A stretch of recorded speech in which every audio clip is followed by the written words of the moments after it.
as moving to the picks and bans for game number 2, and they elect as the losers to be the second pick, it looks like, in this game. Heat Uprising will be first pick. So we'll see if Hype Unit banned away the King Arthur now. You certainly don't want to give that over to Delny. So agreed. It'll make more sense, I guess, in the grand scheme of things if they banned it as second. And this time around, Achilles will be banned away by Heat Uprising. Last time it was let go, surprisingly enough, by Hype Unit. And now sticking to their RDO ban, but Odin banned by Heat Uprising. They're leaving Arthur and Merlin available on purpose, as is Hype Unit, though. The mind games between these two teams, you could definitely tell they've done their homework today. Well, Hype Unit all around not valuing this King Arthur on either side of the board. They're making sure there's enough up that at least they'll get something, but they got to have some kind of game plan, man, for dealing with this, because Delny's absolutely picking it, and it's absolutely going to him, and he's absolutely going to do a bunch of damage. It'd be hard to kill. So they got to show me something that's clear and concise for keeping down this King Arthur, having pressure in solo. Merlin, X-Ball is probably your two go-to picks. Yeah, they got to pick so those. They got one of the two puzzle pieces.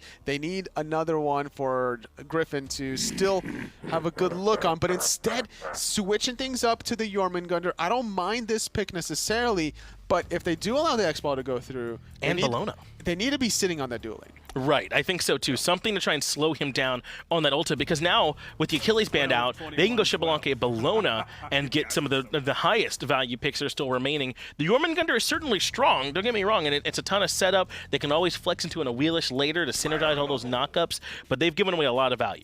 Yeah, I'm not sure about the Bellona with the King Arthur, knowing that maybe Yangaro is not too comfortable on the Bellona specifically, maybe. But if Hype Unit don't pick the Bellona now, probably will be banned away from Heat. I think so too. Might as well take that one out of there, unless they're just convinced that it'll be over there in the solo lane and they don't think it'll go anywhere else. I don't know. She's good enough where you can definitely flex her around. Yeah. So I don't know. I'd still be valuing it, but maybe not here, as the Erlong Shen banned away now by Hype Unit. They are taking an eye towards Warrior Jungle, just they're worried about it being the Erlong, and this is good for Heat Uprising too.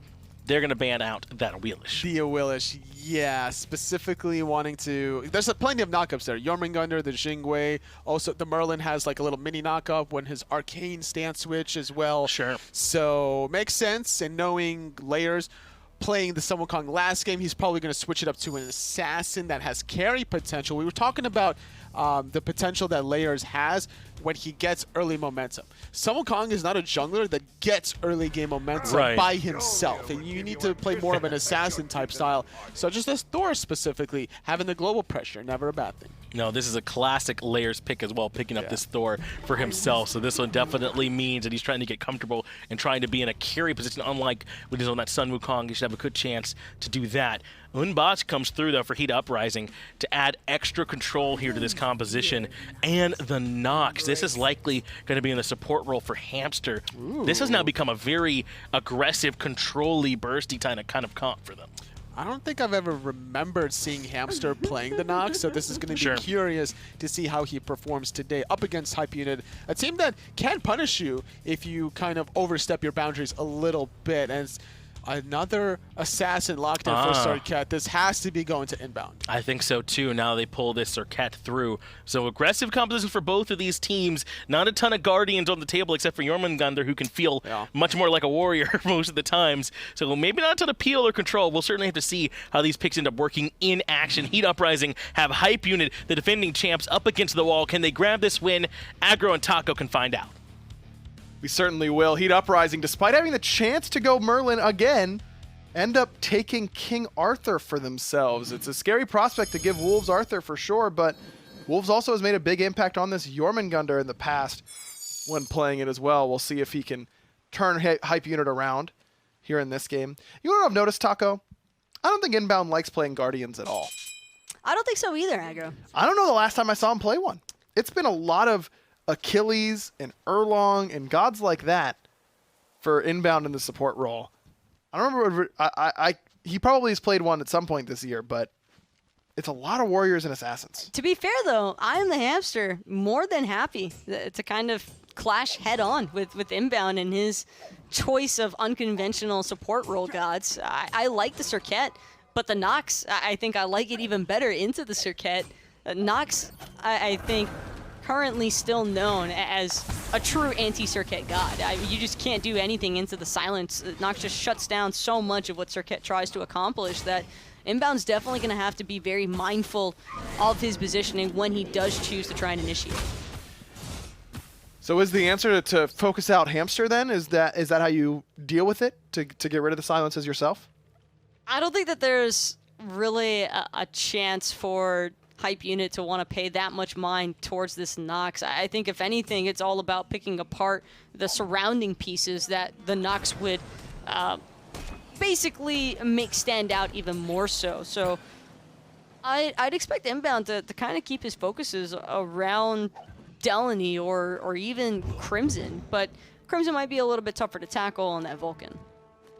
This time around, it's Baronic on the Merlin trying to make the same level of impact as Crimson had in game 1 of this set. That's a tough task.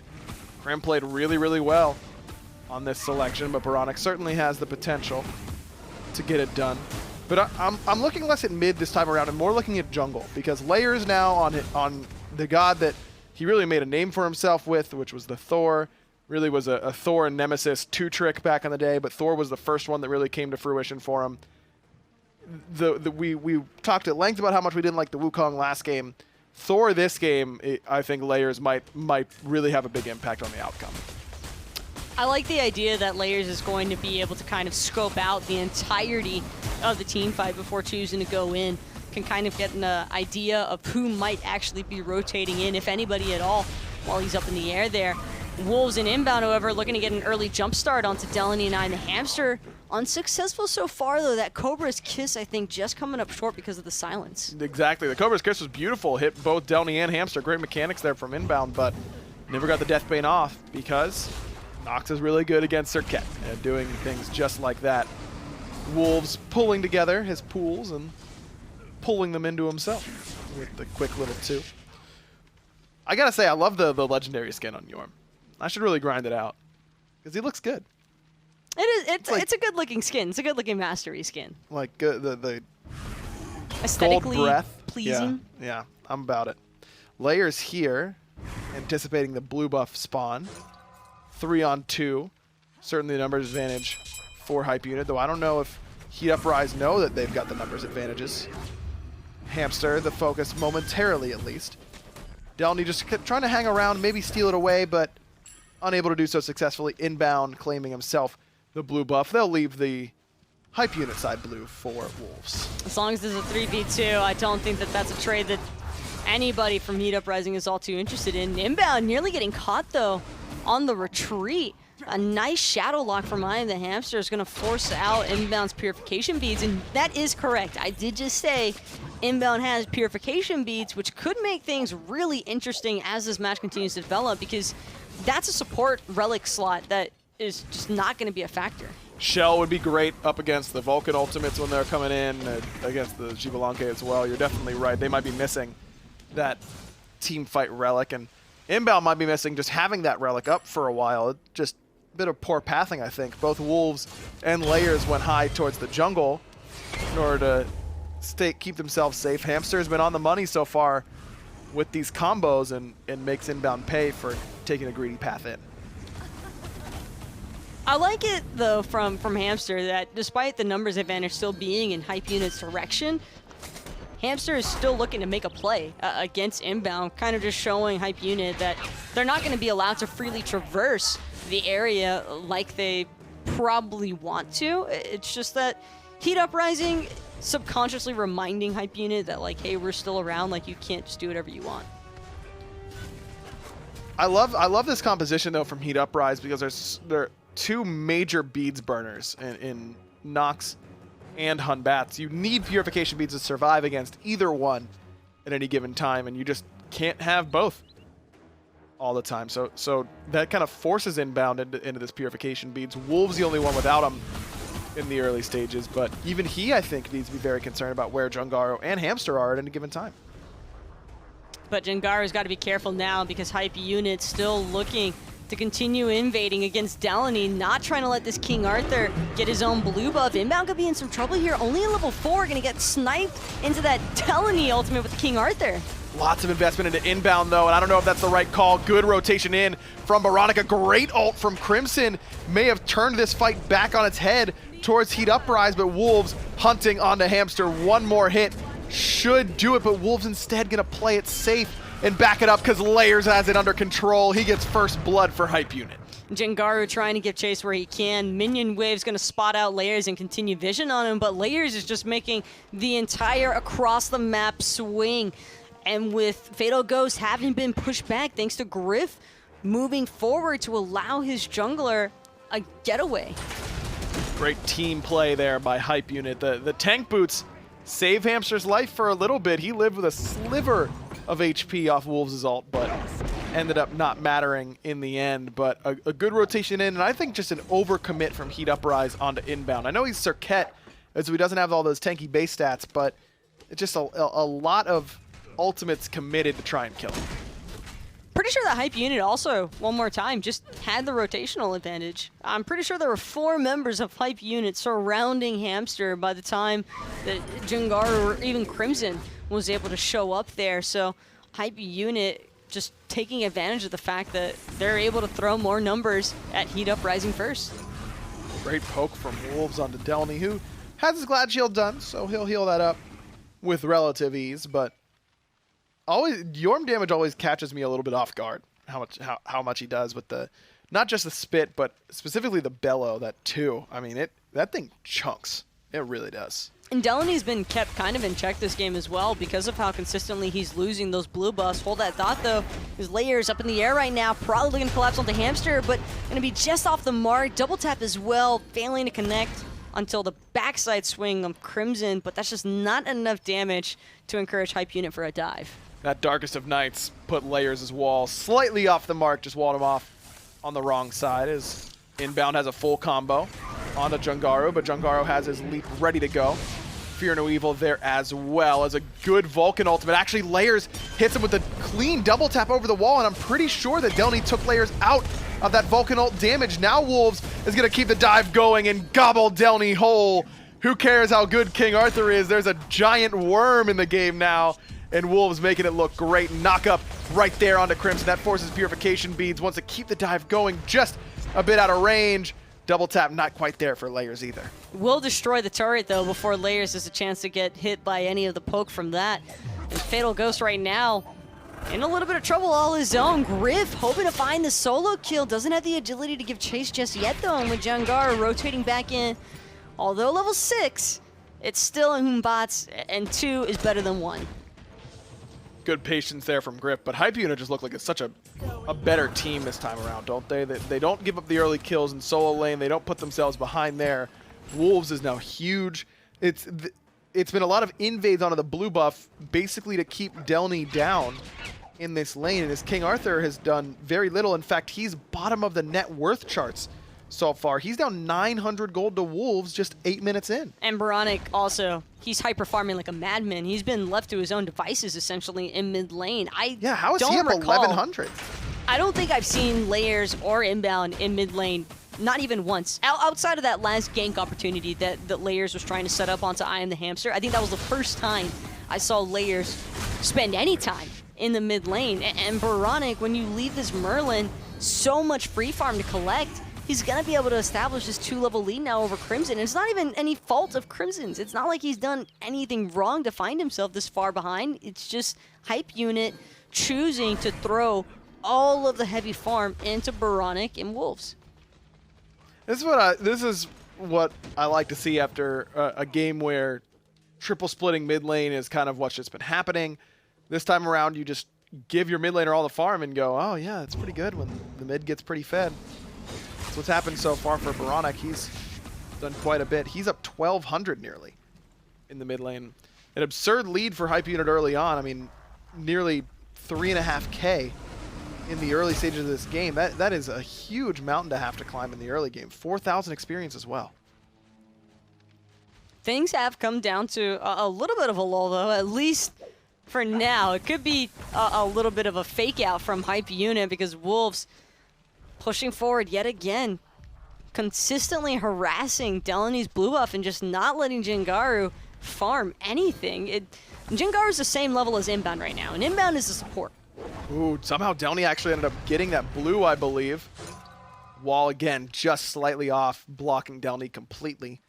So finally a small win for Heat Uprise. They needed it at this point in the game to at least get a blue buff somewhere. It's crazy to think that a win for Heat Uprise right now is them stealing back their own blue buff. That's the victory screen. It's been that dominant so far for Hype Unit in this one, especially after how easy Heat Uprise made it look in game 1 of this set. Bit of a surprise. It's great damage coming onto both Jungaro and Inbound. Is my vision right, by the way? Was that 60% of Jingaru's health bar? Or Yeah, off a double tap, that's the one. Yeah, Thor, you got to use your escape to do the damage, but it does the damage. It's worth the investment. Oh, yeah. Whenever Mjolnir's attunement is all maxed out. Layers going with the adapting school of thought where leveling the 1 is the call for the poke damage. Though, if it weren't for the Nox, I'd say leveling the 3 might be better here. I still think that leveling the 3 is so much less risky, and I think it's really good against compositions that can't interrupt it. It's just that Nox interrupts it so easily that it's not worth going in this game.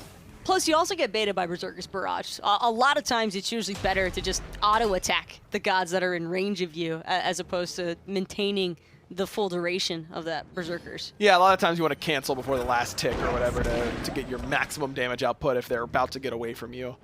But maxed out Berserker's Barrage in the early game, I think that a lot of the reason why Berserker's feels like a trap sometimes is because people are just used to maxing it second now, and it just, by that point in the game, people have some extra defense or whatever it is, and it takes a long time for you to get your damage off. If you max Berserker's Barrage in the early game, you chunk people. It's just got to be next to them instead of chunking them from a distance like Mjolnir's attunement does. But Layer's not looking to take any chances with this Nox and not trying to get interrupted for free. Wolves and Delaney also won't take any part of this Gold Fury grouping that seems to be taking place right now between the rest of these squads. And Inbound actually going to continue trying to push into Fatal Ghost. Does get the Purification beat successfully, and now going to invest the last breath. Griff's close by and might be able to catch up. Inbound doesn't get the kill, and now is in some serious trouble until Hamster misses the root. That was critical. They had Inbound dead to rights if that lands, but just a little bit off the mark. They did get his Purification beads, but certainly a win for Inbound as he gets beads and ults on the other side in plural. And that might open the door for this invade. They know Fatal Ghost had to go back to base, so easy purple buff for Hype Unit. Hype Unit just seemed to be baiting Jingaru into dropping that Fear No Evil really early on, and now without the Fear No Evil to help contest, Crimson still has his Earthshaker, but I'm not sure he'll be able to make it over in time by the time Hype Unit drops his Gold Fury. It's dropped all right. Griff actually the one zoning a little bit and letting Baronic do the majority of that damage, and for good reason. As I've mentioned a couple times now, that objective damage is where Merlin really, really shines. Wolves continues to bully out Delny. Big damage from this Jormungandr. And the problem is you can never get too low because he doesn't have to worry about tower diving you. He just doesn't take damage from the tower during his ultimate, so that's not a concern for Jorm a lot of the time. Wolves just happily face-tanking that tower right now also. Still going to look to try and apply even more pressure onto Delaney. And Delaney, I actually like this from Delaney, where he chose to still go for the physical options as opposed to trying to buy some magical defense for this Jormungandr. I don't think that he needs the magical defense this early on for the Jorm. Might be a little bit more of a problem once Baronic starts being able to participate more often, but for the start, with how much focus Inbound has paid, as well as Layers, to this solo lane, I think Delaney needed as much physical benefit as he could get, even if it means just tacking on 400 bleed health with Blackthorn or getting some sustain synergy with the Warriors busing off of Glad Shield. Yeah, I think the Glad Shield is always the call on King Arthur. I really don't think I can imagine a scenario where Glad Shield first item is wrong on King Arthur, even against 4 or 5 magical. It feels right to me. Griff has to use Purification beads because of that Fear No Evil from Jungaro, and then Jungaro immediately exits because that's a level 15 Jing Wei he's fighting up against. That's a pretty high level. Inbound here. Could be looking for Jungaro. Indeed he is. Purification beads are there in time. Last Breath still applies though, and Jungaro will survive that inevitable poison. Hamster has to dash away as Baronic rotates in as well. That level 14 Merlin. Everywhere you look, it's just like, wow, Hype Unit has a massive lead everywhere, it feels like. But for how massive of a lead Hype Unit have, they really have not been able to capitalize and turn those into kills with their lead. Heat Uprising have done a fantastic job at disengaging every single time the situation looks unfavorable. Good damage on a Griff off a solid root from Hamster. You're right, Heat Uprise has done the right thing, which is run away most of this game. They lost a few early engagements, they've lost pressure in every single lane. So running away is definitely the right call. It's just a matter of how long can they run before Hype Unit just take the game. Sometimes you just got to cut your losses. And when you realize that Hype Unit is choosing to focus everything into Delaney's blue buff, it makes sense for Jengaru to stop trying to contest it nearly as often. Every now and then we still see Jengaru maybe, you know, poking his head back over towards the solo lane, see if he can try and help out. But for the most part, I wouldn't be surprised even if Delaney might have even told him just, hey, don't even bother coming back to solo lane. Spend all of your time in mid and duo instead and see if we can make a play there. Layers in the sky looking for Crimson. He finds him and pulls out those purification beads. Stun a little bit off the mark there on the Hamster, who gets the ultimate off in time, but Inbound has his ultimate ready as well. Shell buys Hamster a good amount of time, actually, enough to get in to the safety of Fatal Ghost. Inbound just way too far forward. He wanted to keep fighting. The rest of Hype Unit not on that same page. Now Griff isolated. No way for him to get away, even with that airstrike available. Layers does get in there and finally finish off one where Baronic's mastery of the elements gets him a kill. Good quick blink. Jengaru completely out of mana. The double tap doesn't land. Only the first half did, but Layers still just biding his time until that Berserker's Barrage comes up. Aegis, good backfire, better. Crimson puts Layers down in the 1v1. Not clean enough for Layers. Almost had him. Almost had both of them, but yeah. Jengaru and Crimson just barely managing to survive throughout that entire team fight. It's actually incredible aggro because I was just so certain that Hype Unit were going to be able to possibly even wipe Heat Uprising there, but Delaney, or excuse me, not Delaney. I'm just so used to Inbound and Delaney being together. Sure. But Inbound going a little bit too deep for Hype Unit, and so Heat Uprising, they punish him there. But what I'm surprised by is Griff choosing to stick around. As soon as the support dies, that should be Griff's exiting call. And Griff choosing to ignore that instead, I think, is what kind of pulled Hype Unit into that unfavorable position where Heat Uprising, instead of just losing a buff and a pick or two, end up being able to respond with picks of their own. Well, Griff had ultimate there to get away, but I think he got silenced by Hamster, but he had his purification beads up. I don't know, felt like a weird fight for him to die in that map. I don't think he was expecting the damage from Jengaru to be there since he had a 2 or 3 level lead at the time over the Humbats, and that's not too unreasonable, but it's still a Humbats, and even with one pinned item finished, that Jotun's still more than enough damage to be applied on an overhand smash or even the monkey toss. So Griff probably just needs to get out a little bit sooner next time, have a little bit more discipline there. Fatal Ghost dashes away and uses the ultimate. Really wants to defend that tier 1 tower. Does so successfully, and here comes the gank. Hamster and Jengaru here. Good last breath and a nice little Cobra's Kiss. Good dunk in from Layers as well, but the CC chain not quite good enough. He does finish off Hamster in the end, but Hamster got a nice little turnaround ultimate. Not enough to dissuade Hype Unit from anything further, though. They have to go back to base, but Oni Fury is available. I can't tell if Griff is the luckiest ADC alive or if Jengaru just has the worst life RNG, because Griff stuns himself off of the Darkest Night, and because he stuns himself off of his agility, it cuts the dash short from not going into the Fear No Evil. Griff would have actually dashed straight into a Fear No Evil from Jengaru's Blink initiation had it not been for Fatal Ghost Ultimate. Easy for him. Wolves zoning everybody. Oni Fury dead, by the way, because there was a Merlin on it and no one looked at it for 2 seconds, and so that's why it died. That's how Merlin works. I really don't think that teams pick Merlin for the god damage. It really does feel more and more like Objective and Titan Shred, because there's just, what do you do when the objective is gone before you even have a chance to look back at it? Well, remember, Heat Uprise had a chance to get the Merlin again themselves. Instead, they picked this King Arthur that is dead. Not quite, actually. Inbound finally gets that last breath up, and that will be enough to finish off Downey. He gets a couple parting blows in before he falls, but still only delaying the inevitable. Layers actually throws out that double tap and kills Crimson with it. Crim had his relics up, just did not expect that damage, and can't say I blame him. He was fairly healthy still. Both Layers and Crimson, I think, were looking for those mini poke wars, and when Crimson went in for the backfire, unintentionally set himself up for the double tap off that hammer toss. But with Crimson being dead now and Delaney as well, Hype Unit just gonna have no issues sieging that T1 in mid now and just continuing to expand upon their lead. 10,000 up, by the way, over Heat Uprising, and only getting bigger because Pyromancer is gone.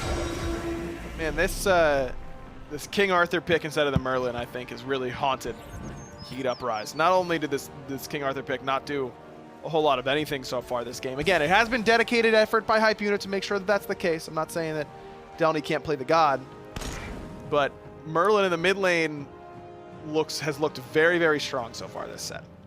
Poor Delaney, man. Finally gets King Arthur in a set, is camped religiously, and it's not even so much the fact that Hype Unit were just looking to shut down Delaney early on, but even when the team fights break out, the only person that I have seen Bobby trying to ult with that last breath is Delaney. He's just not having any bit of this King Arthur sustain to become a factor. Can you blame him? Not in the slightest. You see those player damage numbers of 6,600? That's where King Arthur should be. Good luck with that, Taco. Fire Giant started. Now they'll kill Delaney instead. And now we could probably go back to Fire if we want. Or we can keep diving onto Crimson, who's already used those purification beads. Wolves has the potential to keep on diving, but instead will retreat with that third Fire of the World Serpent. Fire Giant getting lower now, but here comes Heat Uprise. Hype Unit get the Fire Giant by the skin of their teeth. Inbound up and away as he's trying to get the retreat going, but Wolves in a great spot to keep the fight in their favor. Baronic does fall to Jungaru, but Jungaru has to deal with inbound now. Seems like he's doing that fairly successfully.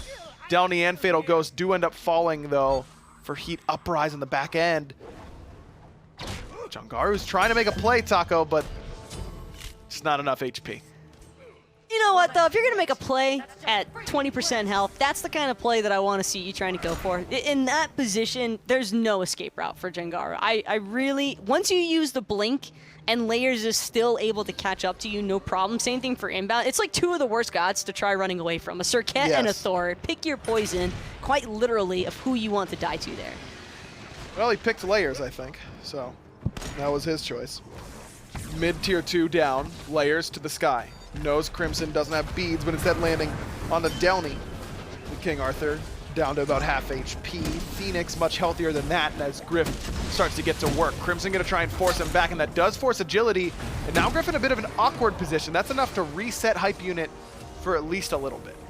But Hype Unit didn't get the Phoenix. As long as that Phoenix still stands aggro, that's all that really matters here. In Heat Uprise, they're going to be able to delay this game just a little bit longer. Of course, the Hype Unit, I think, mostly just trying to get a little bit of safe regen off the jungle from Heat Uprise, but it still has not been easy. And with this Vulcan, Crimson needs maybe 2 more levels at best. If he can get that 5th item online, and maybe even taking a look, I think a Soul Reaver could be a decent 5th item choice here to deal with Wolves a little bit better. We've seen Wolves diving pretty deep onto Crimson already with the Jormungandr. They're just trying to be a huge interrupting factor for Heat Uprising's mid laner to try and deal with. Inbound, blinks in and just can't quite close the gap into Crimson. He gets isolated and killed. Jungaru with the fatal blow.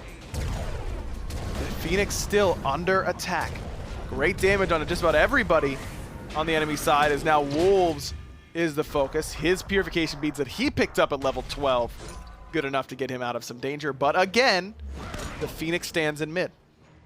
Inbound just died way too fast. You have to at least live throughout the duration of the Darkest Nights, because if you don't make it past there, your team is not going to have any opportunities to continue pushing up with you. So Inbound maybe having gone a little bit too deep for Hype Unit's likings, but Heat Uprise, all the happier for it because now they get the game delay that they were originally seeking, and Crimson hitting level 18, starting to work on that 5th item slot now. I kind of want to see Heat Uprise just give up the next Fire Giant even and just bank it all on base defense with this Vulcan. Not a bad idea. They've been 2 for 2 so far in defending their own Phoenixes. Been far less successful in the jungle team fights so far, but they are nearing level 20. Lono's Mask complete for both non-Guardian supports, Inbound and Hamster. Now, significantly tankier and also dealing significantly less damage, though I think the less damage part hurts Inbound more than Hamster at this point. Inbound was actually posing a pretty big threat against Jengaru and Fatal Ghost, so the fact that he's now going to lose a decent percentage of that because of the Lonos, sure, you get some more survivability, but Serket, while tanking the Phoenix, still pretty squishy in comparison to, say, a Jormungandr tanking the Phoenix. But I think that Hype Unit need Wolves to try and play Disrupt in the backline against Crimson. Otherwise, no one's going to be able to push away that Vulcan. Blink, Fear No Evil, the Vulcan ultimate off the mark. I think they were looking to blow up Wolves before he could use that ultimate because they knew his purification beads were down, but they don't get it off in time. Now Inbound finds Fatal Ghost with that ultimate, forcing him back towards his team. Fatal Ghost able to survive. His layers on the right-hand side all this time, Taco. That's a lot of ultimates.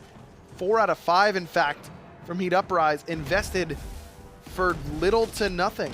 A couple ults on the other side, and that's really it. Layer's trying to do what he can against this Phoenix, but going to be forced to hammer on out of there all the same.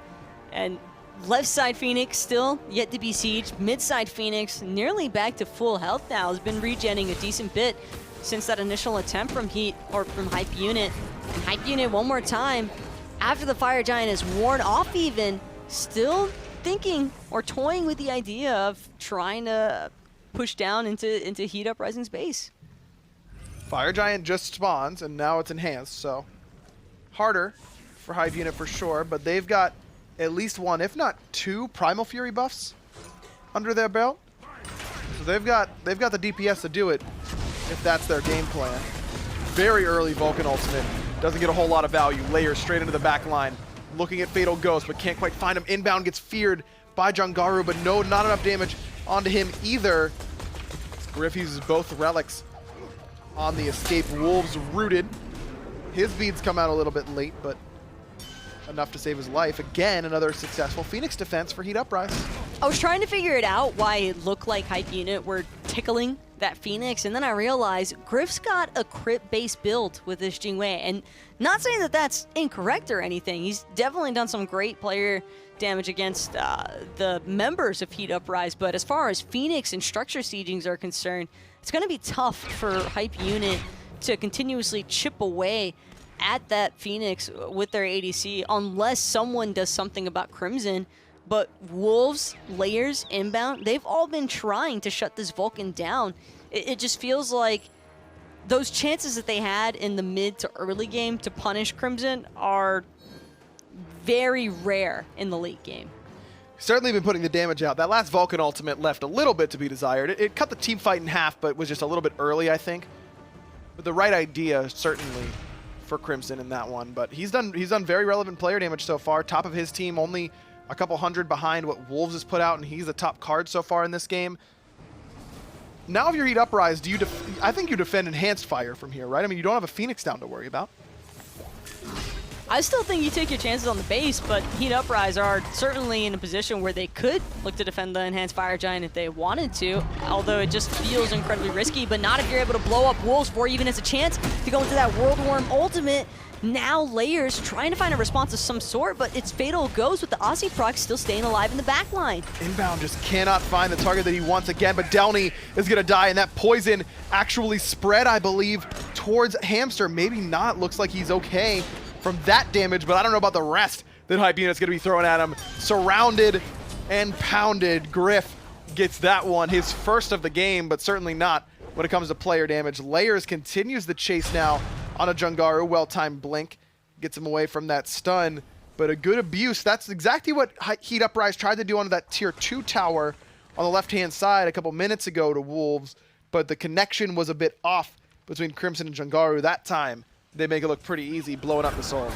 Jangaru still hasn't backed, by the way. Almost has that Fear No Evil back up and running one more time. Could look for a Fire Giant steal even if Hype Unit aren't careful, but they spotted out Fatal Ghost. They're more interested in the Xbalanque than they are in finishing off the objective. Watch out! He gets knocked up, but Baronic finally just able to get that Aegis off in time. Jangaru with a Fear No Evil to forget.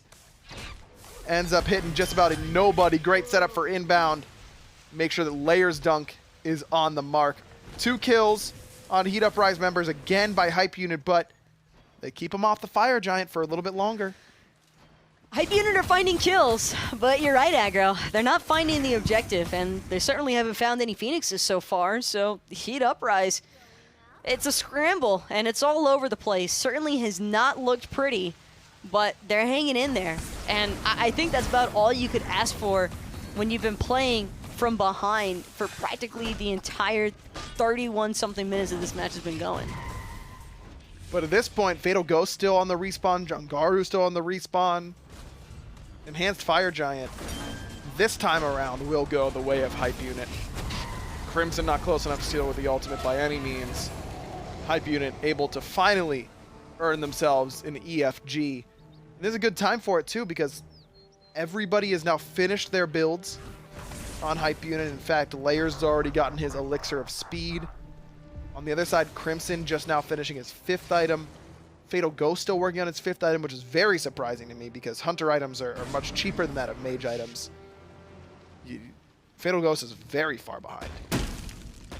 I'm waiting for Wolves and Layers to kind of combine and see if they can finally be the ones needed to bring down this Vulcan, because as long as Crimson is alive, Hype Unit is not going to siege this base. They need this Vulcan to go down for all that turret poke damage and the meatballs and every single little craziness of the backfire to be out of the picture. No Aegis for 13 seconds for Crimson. Not very long. Inbound, not wasting any more time. He's in right away. Griff can actually use the Purification Beads. This Fatal Ghost popped that Darkest of Nights and Hamster hit the combo. It means Jangaru's in a great spot to punish the enemy ADC. Griff's got to be quick on that airstrike trigger. Again, Hype Unit attempts this left-hand side. Layers up. Jangaru blink. Oh, Fear No Evil. Griff almost certainly in a lot of trouble. Aegis is perfect, but not for Baronic. Crimson deletes him with a long-range shot. And now Wolves doing what he can to disrupt, but his team's already on the back foot. Delny chasing down inbound and Layers and the rest of Hype Unit on the run. Crimson with a beautiful ultimate yet again. Crim, man, just continues to be an insane mid laner. I think it was just the tiniest... Baronic's pinky toe was on the outside ring, I felt, of that Earth Shaker. But if he gets the job done, that's all that really counts or matters. And Crimson has done an excellent job on this Vulcan. Ever so mindful of his positioning, too. He knows that he is Hype Unit's priority #1 target, and he's not letting them have any, I guess, entryway towards him. Both mid laners have played very, very well so far this game. Baronic's top damage for his team as well, but just didn't get the lead that Heat Uprise had around him in the mid lane last time around. I mean, last game, it was all about where that Merlin was and how much he was shredding these frontline tanks. Baronic has been much more poke-oriented, I would say, on this Merlin. It feels like he's spending a lot more time in Ice stance than the Fire stance that Crimson had spent the majority of his time in last game. Well, Jangaru also not been able to have the same sort of impact on the Humbats in comparison to the Achilles from game 1. I think that he has also struggled as a result of being forced away from probably one of his bigger comfort picks. Absolutely. Not that Jangaru's had a horrible game, but not a huge impact for him, I would say. Whereas on the Achilles, he was really all over the place, specifically in the early game. I wonder if it's a confidence thing for Heat Uprise. I feel like they really ran with the momentum very, very well in game 1 and just didn't really get it in this one. And they've played defense pretty well, but certainly nowhere near the prowess of their offense that they had in game 1 of this set. These base sieges are getting more and more questionable, though, for Hype Unit. Jangaro actually on the run right now. Layers incredibly deep and still continuing to try and harass against Crimson. Layers went in deep as well, but a good Aegis and Purification Bead is going to keep Crimson alive. Crimson's ultimate gonna land on a Griff and do a big chunk, 1,500 nearly off that ultimate. And Griff's got nothing to lifesteal off of. Oh, he does have those back camps, and he's fine. Not even with that enhanced Fire Giant buff. Inbound loses his mantle proc as he gets poked up very low. But even despite all that, Hype Unit can't break the base quite yet. No more enhanced Fire Giant for them, really all the difference in that siege. But a great fight from Wolves and Layers in particular. Layers baits out an Aegis and a Hunbat's ultimate from a very patient hammer throw that he doesn't even teleport to. This enhanced Fire Giant, though, it's got to be quick because they need to get from the enhanced Fire Giant pit to Crimson in the next 2 minutes. They cannot waste any time. While Crimson has no Aegis, and I thought that he had used the Purification Beads as well. Turns out he got to hold on to those for free, and will have the beads at least to try and get away from one or the other. Whichever ult comes at him first, to hard control him first. That's what he'll be able to cleanse, ideally, but there is a lot of collapse potential now from Wolves and Layers, and that was the first time, I think, where we saw the two of them combo attack together. But if they keep that up, I can't really see even Crimson surviving. I'd like to see Inbound just blink one through the team fight and ult Crimson. He has to beat it, and then he's relicless for the rest of the fight. That, in my mind, is the right course of action for Hype Unit. Though they can keep the Wolves train going on that backline dive. Problem is, it doesn't really force Purification Beads. You just run away, and that's pretty good too. Anything to keep Crimson off these team fights. He was very close to being able to one-shot Griff in the last engagement. Hasn't gotten any more items since then, but you know when he's fully stacked and 6 slotted, that will be a one-shot on a Griff for sure. One thing I've definitely noticed, though, Aggro, if it comes down to having to make a decision between King Arthur or Merlin, I think both of these teams are going to look to take the Merlin. I just don't think that Delaney has been able to profit nearly as much as what Heat Uprising were probably expecting when they got to first pick this King Arthur. And I don't even necessarily think that it was all just the blue buff focus. I think that like the entirety of Hype Unit's composition just made it really difficult for Delaney to try and stay alive while simultaneously juggling around the back and front line. I mean, they've got the prot shred and true damage of Cirquet. They've got the frontline shred of Ironic. I mean, this is tough for a frontliner, no doubt about that. Delaney certainly has felt that pain so far in this one. You were looking for a bit of speed from Hype Unit. They don't provide it. Crimson has his Aegis up and ready yet again for this siege, but this time a 2-1-2 split up from Hype Unit, something a little bit less conventional. We see a lot of 4-1, even a little 3-1-1 from time to time. 2-1-2 is a pretty unique spread. As Layer's going to take to the sky. Inbound, starting to hunt on this right-hand side. Layer's off the mark, but still finds a stun onto Crimson. Good patience to hold on to that ultimate as Inbound and Wolves don't have that same patience. They use their Purification Beads as Crimson finally does in response to that last breath. But the left-hand side, Phoenix already gone, and Baronic actually chases down and murders Fatal Ghost in cold blood. And neither Baronic nor Griff took a lick of damage. How did that happen? It was just the splitting. A Hype Unit being able to pressure all 3 Phoenixes means Crimson can't be everywhere at once. So Crimson forced to defend that right-hand side that Layers and Wolves are looking to isolate. Means that Fatal Ghost has to take a 2v1 exchange elsewhere, and unfortunately it was into Griff. And that's just too much damage when trying to deal with it all alone. Now Crimson, and this might be it, the downfall of the Vulcan as Inbound collects him with the ambush. Finally, they take down the raid boss. Griff gets Jangaru as well. And Hype Unit finally, after many, many failed sieges, will take game 2, forcing us to a game 3 here up against Heat Uprising. And if you've paid attention to this NA console scene at all, this really shouldn't be surprising to you whatsoever. It took 3 games for Heat Uprising to beat them last time around. and this time Hype Unit forces game 3 themselves. I think that was actually Baronic and Griff on that left side Phoenix. They not only took the Phoenix, but killing Fatal Ghost in the process means that there's a lot of DPS output that Heat Uprising is losing all at once there. And so Crimson, while he did a fantastic job for the vast majority of that base defense, 20 minutes or so into it, eventually the Vulcan is going to get outnumbered. I just don't like Fatal Ghost being the 1 against 2 on that side, because G-Blanc doesn't clear the wave. How is he ever supposed to defend that? He shouldn't die. He should have just given the Phoenix up and retreated and regrouped with the team for sure, but he never has a hope to defend that Phoenix. A good, different look at the Siege that time from Hype Unit. We'll see if they give us a different look in picks and bans as well as we're getting ready for game number 3. But first, we got to break down number 2 on the desk with Finch and Tolly. I'd be more than happy to break it down here, Aggro. Tolly's here to help me out. Game number 2 going the way of Hype Unit. A much-needed win. And now, Tolly, we got game 3 on the line. It's so important for them to be able to bounce back mentally after that game 1 loss. A little bit longer in game number 2, but they recollected themselves.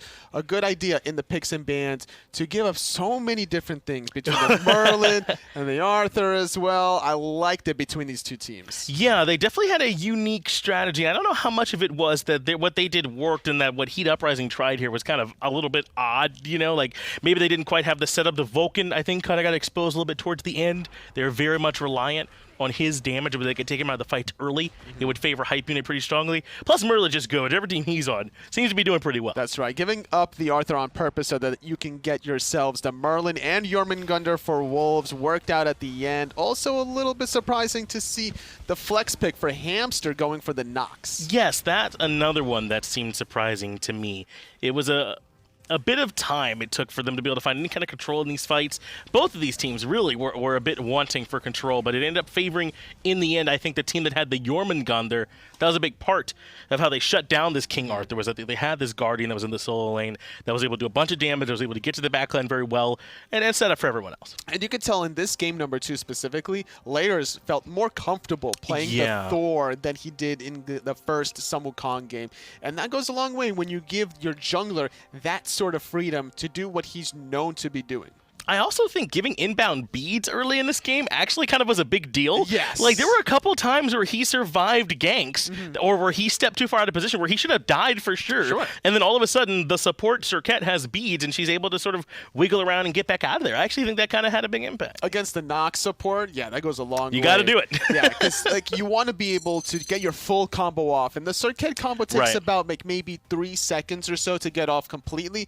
And one Nox silent completely disrupting it is not something you want to experience, even as a Serket support. Yeah, that's what Taco was talking about at length, was how a lot of the times the Nox may thought of as a counter to the Serket, so maybe that's part of why Inbound went that route.